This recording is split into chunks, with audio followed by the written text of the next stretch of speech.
Welcome to the Big Mike Fund Podcast, where you'll learn about advanced wealth building strategies from real estate investing to creating massive ROI and secured retirement profits. So pour yourself a cup of coffee, grab a notepad, and lean in. Because Big Mike has got the mic, starting now. Welcome to the Big Mike Fund Podcast. This is Mike Zlotnik, Big Mike, and today we're going to talk about inflation. Are we close to the peak of the inflation rate? Is the recession already here or around the corner? And how folks could hedge against inflation and recession, essentially where to deploy fresh capital to protect against both of those elements. We'll go to the wonderful disclaimer. This presentation is for informational, educational purposes only. We don't give advice of any kind. If you're interested in a family of funds, request PPM for each fund, private placement memorandum to accredited investors only. Consult your attorney or CPA professional before making any investment decisions. So let's jump into the presentation. So economic contraction cycle has already started. It's pretty obvious. We talked about this in the past, and we're talking about it now. So we're in a bear stock market, and that's typically precedes the business cycle contraction, which is effectively recession. So 2 quarters of negative GDP is a technical definition of a recession. So we're seeing already that the stock market obviously has already gone through a correction, and it's still on the way down. It's sort of a falling knife now. It's not done. Can it stop soon? It can, but it can also keep going down. But the business cycle is going down, and we are observing a high inflation combined with the fact that the Fed has to raise interest rates to fight the inflation, and that's going to hurt the consumer spending and push the economy into a further recession as a result of that. So we'll talk about that in just a minute. So let's look at the inflation rate.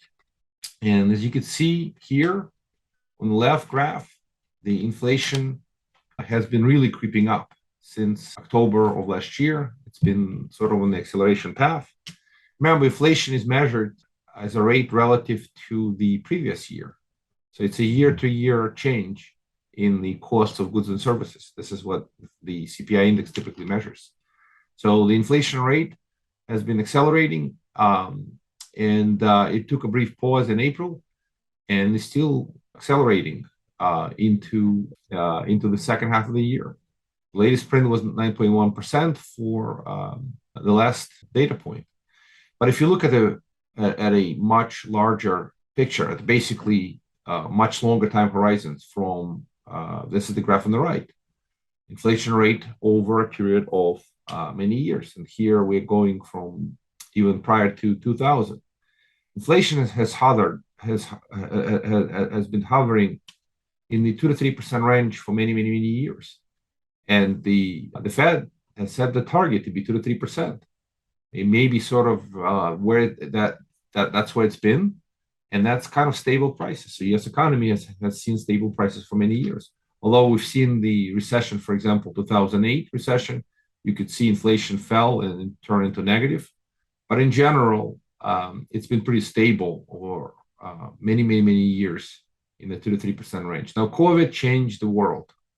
The pandemic has obviously caused massive devastation, loss of life, but it also disrupted the entire world and the economies of many countries. So we'll talk about the drivers of inflation. Obviously, one of them is broken supply chain and basically our reliance on globalization has caused us to experience very substantial inflation when the producing countries have shut down. But the rate has seen rapid escalation from the start of COVID all the way through now. And are we done? And here are a few possible projections. What inflation can go from here on. Can it continue to climb at a pretty rapid pace, exceeding 10% rate? It certainly can. It can go even higher. Are we going to see that rapid inflation that we saw in the 70s and 80s? It's possible, certainly. We haven't seen the peak of the inflation yet, although we may be approaching a peak, at least in my opinion. So again, can we see a rapid rise from here? We certainly can. Can we also see inflation sort of suddenly turn around and start falling off the cliff and going down? It's a theoretical possibility, but not a likely scenario. So what is more likely are sort of a few scenarios where inflation will start slowing down, the growth of inflation. It may also flatline or even start retreating at a measured pace or slow pace. And the reason for this is we've seen already Fed taking aggressive action, very hot and heavy action to raise interest rates.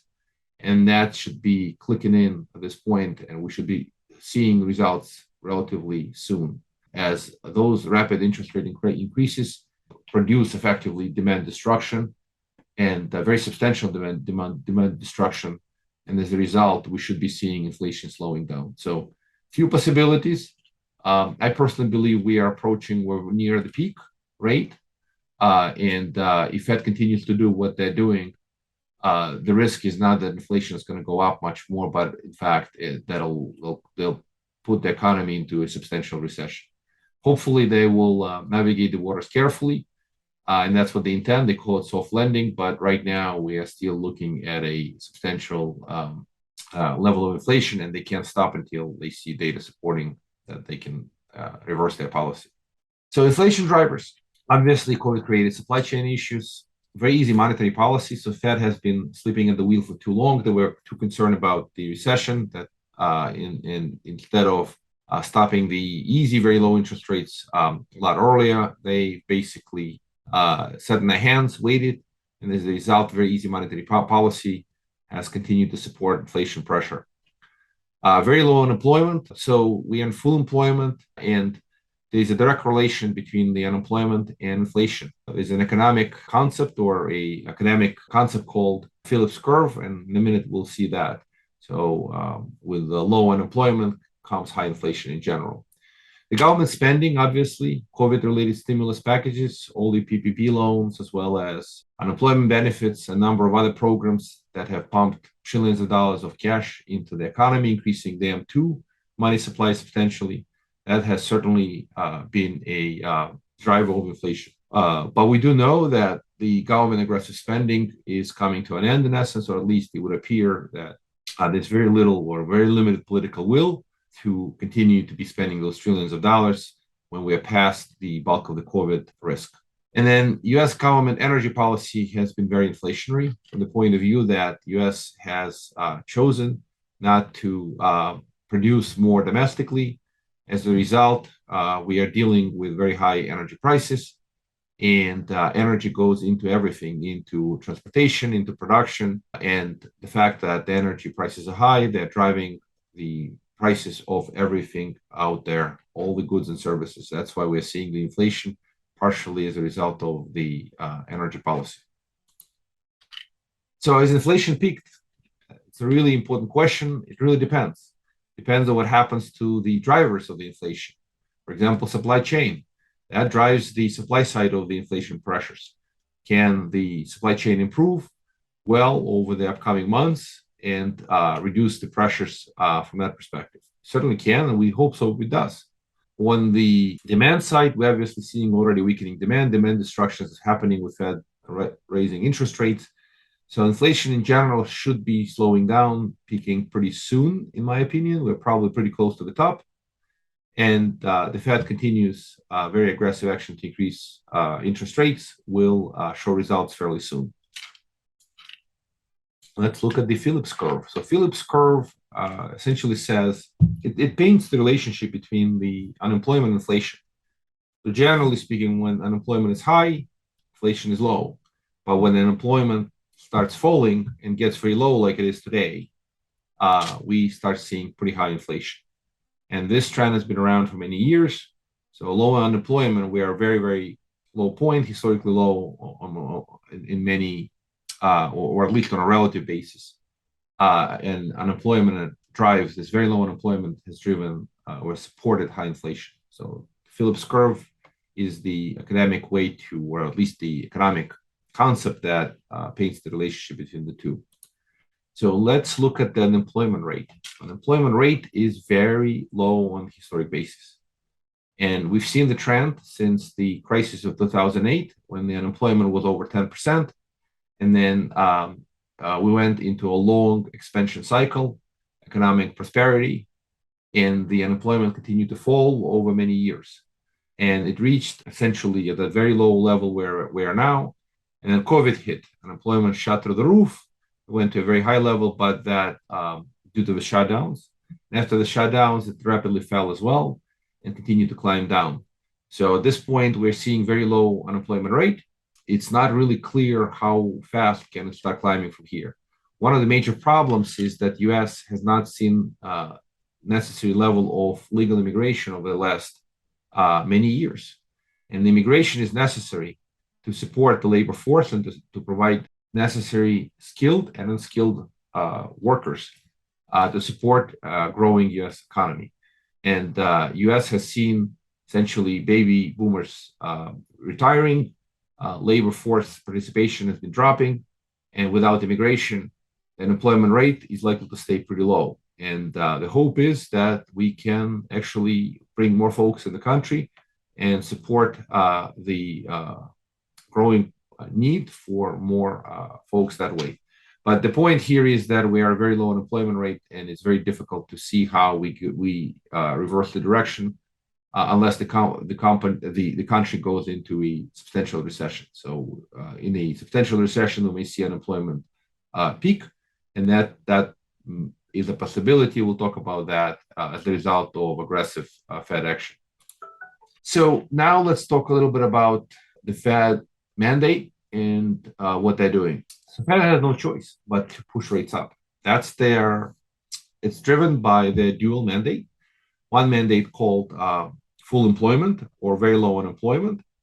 At least they're trying to make sure the country has the full employment. And on the other side, stable prices or low inflation. Inflation is very high right now. And Fed is taking the pressure from both sides. So they've already signaled multiple times they've started raising interest rates without any fear, with the vengeance, with the aggressive mandate to fight the inflation starting from March. And that's what they've done. They have two tools in their toolbox. Tool number one, pushing the Fed's fund rate up, and then that's what they've been doing, as well as they've indicated that they will be using quantitative tightening. So they've started using it, and the quantitative tightening is effectively selling treasuries into an open market. This is an opposite to quantitative easing when they buy treasuries in the market. So when they sell treasuries, they effectively put more bonds out there, and more sales generally drive higher interest rates, so that they can push the rates up that way as well. So let's talk about the rising interest rates and the impact on various types of real estate. And we'll start with residential real estate. So residential real estate is very, very sensitive to rising interest rates, especially rapidly rising interest rates from a very low starting point. These fast increases in interest rates have hurt the demand for properties. The reason it works this way is most folks buy their home on payment. What is the mortgage payment? Can I afford the mortgage payment? If I can afford the mortgage payment, I'd like to buy this house.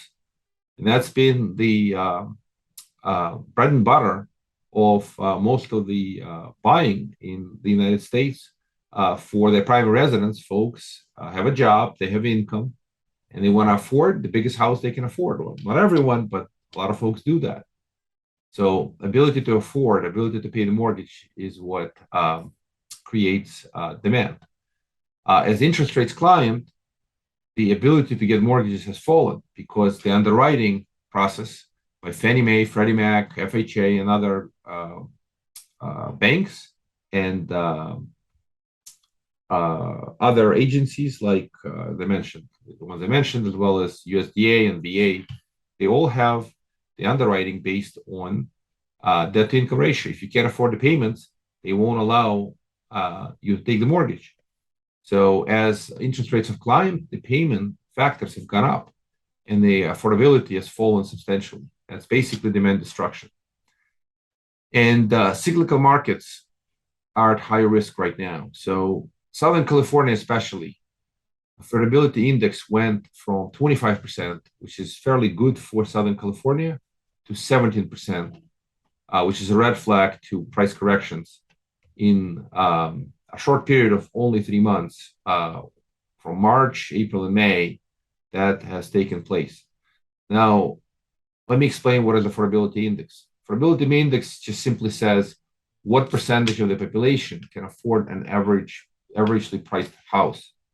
So 25% in Southern California is good, and 17% is already very red flag area. What happens beyond that? Typically, the market corrects and the prices start falling down. And this is, by the way, is true for other cyclical markets like Phoenix, Las Vegas, and some parts of Southern Florida as well, and other markets, probably parts of Texas as well. The reason for this is, again, affordability. If folks cannot afford those houses, the demand just falls. They just can't afford. And that is a substantial risk to the residential real estate. Now let's go look at the commercial. So commercial works a little different. So let's talk about cash flows first. So when commercial properties are acquired, typically these are a commercial mortgage. And as rates climb on the commercial mortgage, the cash on cash returns on equity fall. Pretty obvious the way it works. So investment cash flows and cash flow expectations are impacted by rising interest rates. Returns on equity in general are projected to weaken when the interest rates climb. And it always starts with a cash flow. So the deal that generated cash on cash, say 6% with rising interest rate may now be generating only 3%. This is pretty basic math, and it makes sense. Now, the cap rates, they generally supposed to expand or go up with rising interest rates. And the prices move in the opposite direction to the cap rate. So cap rate is just a mathematical way to express what investors are willing to pay for what kind of yield they need to get if they bought the property for cash. So if a property costs $100 million and generates $5 million a year in net operating income without any payments or without any mortgage, just as if it was bought for cash, that would be a cap rate of 5%. So as interest rates go up, generally speaking, the cap rate should go higher. In other words, prices are supposed to fall. But it's not happening yet. Why? And we'll talk about that on the next slide. So commercial real estate cap rates have not yet expanded, and something really interesting happening on that front. Transaction volume in general during rapidly changing market conditions can fall. We've seen rapidly rising interest rates, and as a result, some of the transactions, some bid and asks between the buyers and the sellers have spread widely, as the sellers don't want to give up on the prices they had in mind before, and the buyers are not willing to pay what they were prepared to pay in the past when the rates were lower. So that bid and ask can spread. Also, some buyers can retrade, essentially say, well, the rates are up now, I can't afford the deal anymore, give me a break, otherwise I will exit the deal. And some deals get canceled as the result. Now, we'll talk about the cap rates, why they're not rising yet. Something really interesting happens. So the reason our buyers are willing to pay the same prices as before, even though the interest rates have gone up and their cash on cash has fallen, is because many of them expect inflation to continue. And as inflation continues, the ability to increase rents is the counterbalancing factor why they're willing to pay the same prices they were paying before. But let's go back and take a quick look at what happens from residential real estate impact on commercial. So for example, multifamily assets. As renters cannot afford those mortgages, the buyers cannot afford the houses because the rates have gone up. The affordability has gotten worse. They still need to live somewhere, but they can't afford the house. So what happens? Folks may settle for a nice apartment complex as a rental substitution to a purchase. So the rents typically go up if people cannot afford to buy because the demand increases. It's the classic substitution effect. The other really important point is, again, people need to live somewhere. So food and shelter are the basic goods. And folks are willing to pay for those asset classes that provide that. And multifamily asset is one of those asset classes that does really well.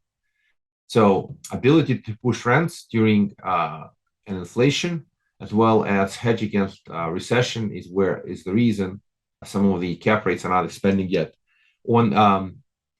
long-term basis, if the rates continue to climb, theoretically speaking, cap rate's supposed to expand. But in the short term, cap rate expansion has not yet taken place. Also, let's talk a little bit about the inverted yield curve.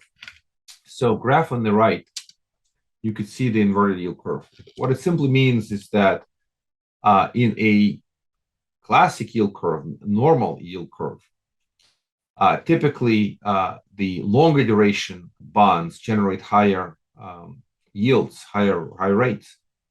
With the inverted yield curve, the longer duration bonds actually generate lower returns than the short duration bonds. And the reason for this is when there's expectation of inflation, an expectation of rising short-term rates and falling long-term rates, or at least flat long-term rates, is what the yield curve inverts. So we are seeing the yield curve already inverted. Generally, it is a very clear indicator of an upcoming recession or the fact that recession is already here. So we are seeing most certainly inverted yield curve, and the yield curve is likely going to widen. The inversion is going to widen. And some really interesting happens with the 10-year treasury. This is obviously a matter of opinion. In my opinion, it would appear that the 10-year treasury has already peaked at 3.5%, and since has retreated to below 3% level and is trading at that level now. So why would this happen? Why would the 10-year treasury, which by the way, 10-year treasury drives a lot of mortgage pricing. So mortgages are tied to 10-year treasury, and the fact that it is possible, probable that the 10-year treasury has stabilized is actually very good news for mortgages. That the rates on the mortgages should not go up that much, at least on the long duration 30-year mortgage rates. And the reason that it stabilized is because 10-year treasury is supposed to be a long-term expectation of inflation. So what this is signaling to is that inflation has peaked and probably going to start coming down sooner rather than later. That's what at least the treasury marketing is telling us. And it's a very, very large market. It has the wisdom of many, many investors. So that's the way I read this data. The short duration rates can continue to climb further and fast, pushed by Fed's fund rate increases. And we may see a 2-year bond well above 5%, while a 10-year treasury may hover around 3%. And that's a classic inverted yield curve. Also, another reason why cap rates haven't yet gone up that fast is that the rapidly changing market conditions, rapidly changing rates, typically need time for the market to adjust, and that hasn't yet happened.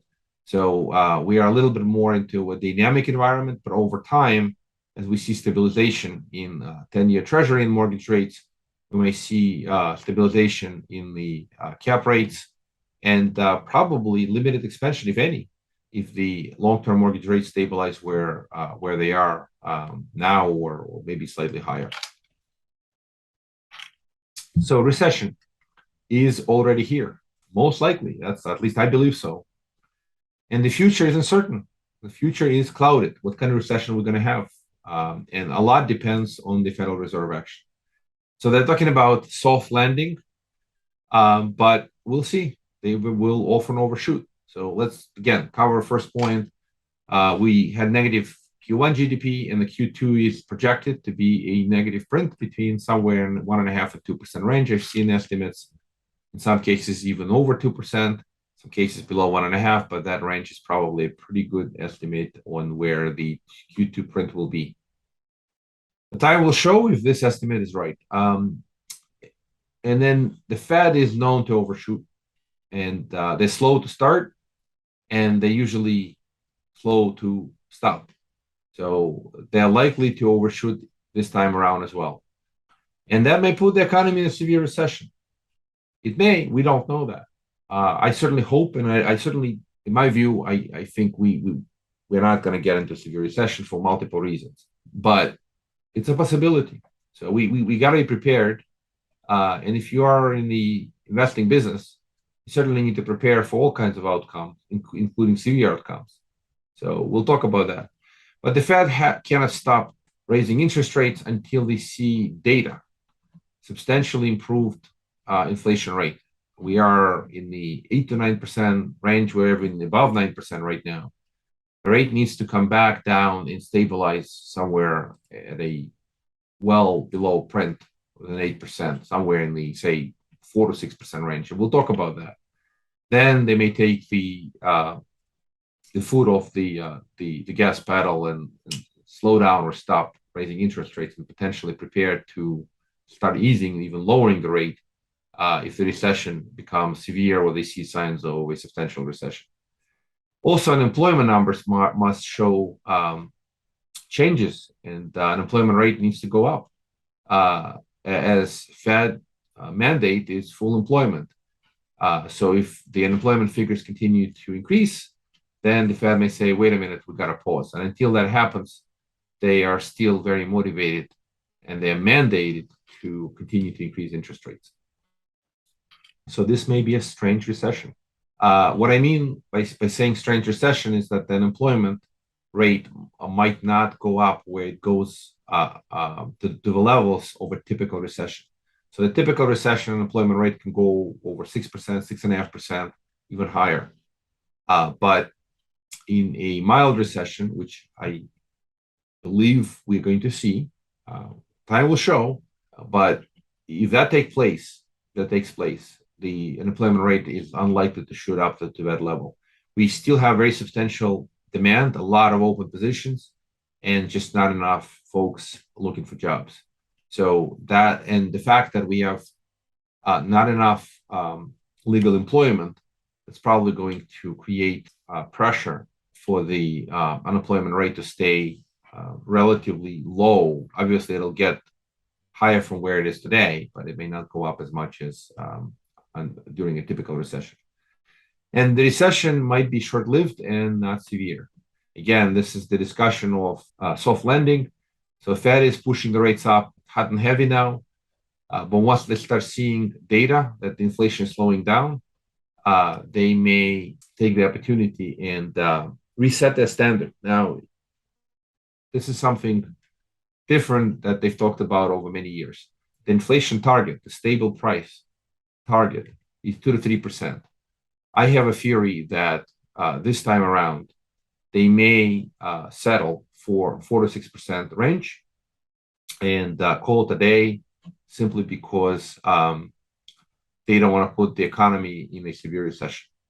So they'll continue to push interest rates until they start seeing the data that the inflation is now in that 4 to 6% range, which is not as bad as the 8 to 9 or above.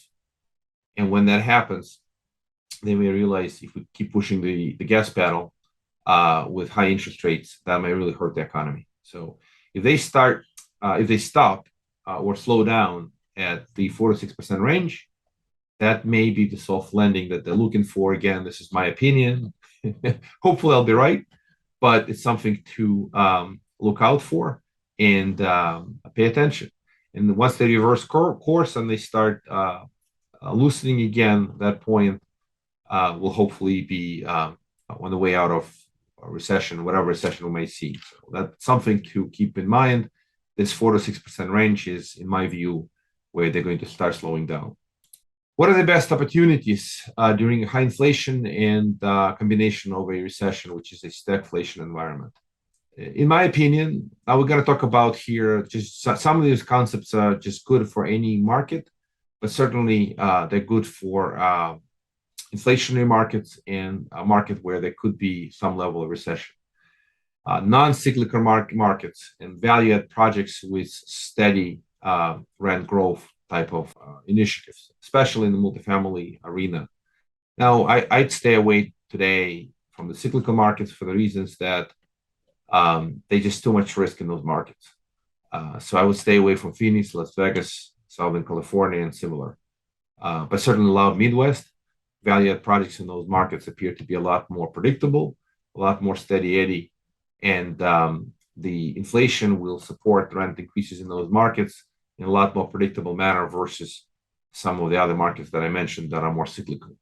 Also, what I really like is investing in a value-add projects that create forced appreciation through strong execution of the operator. Why it's important? Well, This works in any market, up market, down market.